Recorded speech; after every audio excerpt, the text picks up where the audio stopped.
Las personas que pueden hablar más de su dolor, no sé, que más han trabajado en él. Y creo que los que pueden, o en mi caso, para mí ha sido mucho más fácil hablar de mí, de mi historia, de mi vida a raíz de eso. Por eso tengo muy marcado las etapas, ¿no? Del dolor y del sufrimiento desde un lugar. Yo siempre he dicho que yo me volví adicto a sufrir. Mau, ¿a qué te refieres con la adicción a sufrir? Mira, hoy hablan mucho del tema hasta del cortisol, ¿no? El cortisol es lo que te da el estrés, lo que te da la depresión, lo que te, ¿no? Lo que el químico que creo que sale en el cuerpo. Entonces Mauricio creció con cortisol. Todo el tiempo estaba con miedo, que lo haya, que yo lo hayas tapado, pero la realidad es lo que más me mueve. Entonces me sé muy bien, te lo voy a decir desde dos puntos de vista. O me muevo muy bien con cortisol, o me muevo muy bien en la mierda.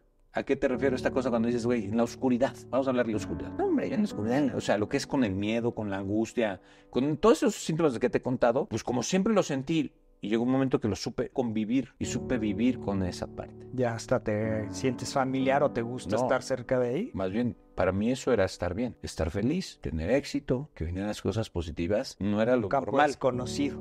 No, no era lo normal. Entonces cuando lo empiezas a vivir, ¿qué pasa? Inconscientemente o subconscientemente te quiere llevar a esta parte. Entonces, cuando tú estás viendo las cosas positivas, las cosas buenas, ¿qué sucede? Pues mi inconsciente y mi subconsciente te boicotea. Te tienes que sentir mal. Yo durante muchos años no pude tener una relación estable o tenía relaciones muy estables, pero siempre tenía que pasar algo. ¿Por qué? Pues porque en mi casa mis padres están separados, yo lo que viví de la separación de mis papás. Pero mientras no lo sepas y no lo analices, pues no sabías por qué pasaba. Algo dentro de mí me decía, te tienes que poner mal. ¿Y cómo has logrado normalizar esta parte? Primero dándome cuenta, o sea, ahorita ya ahí tengo herramientas, porque lo que te decía, o sea, esta parte del cortisol que digo, así como hay mucha gente que busca la adrenalina, porque yo también la buscaba, pero buscar esta adrenalina y vivir sin que si no la tiene, está mal. Pues yo el cortisol. Vivir normal era estar así, sufriendo o con esta sensación de, yo le llamo como perico en el alambre, ¿no? O sea, estás así, o sufriendo o del otro lado, pero nunca en medio. Y creo que la estabilidad emocional que hoy tengo o trato de buscar y tener tiene que ver con eso. Aunque de repente usted quiere jalar el dark side, ¿no? No es ¿Cómo normal. interactúas ahora con esta parte del cortisol? Digamos, te acercas ahora a una situación conflictiva, ahora que ya lo tienes más resuelto, ¿cómo interactúas? ¿Cómo lo controlo? Primero descubriendo qué son las cosas que me ponían mal. Para mí, el descubrir que la pérdida es mi talón de Aquiles, o sea,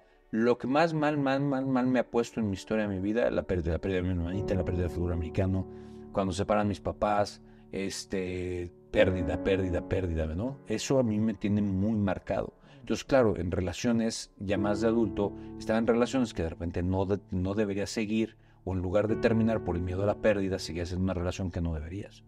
Y eso también me marcó cuando me separo y cuando dejé de ver a mi hija.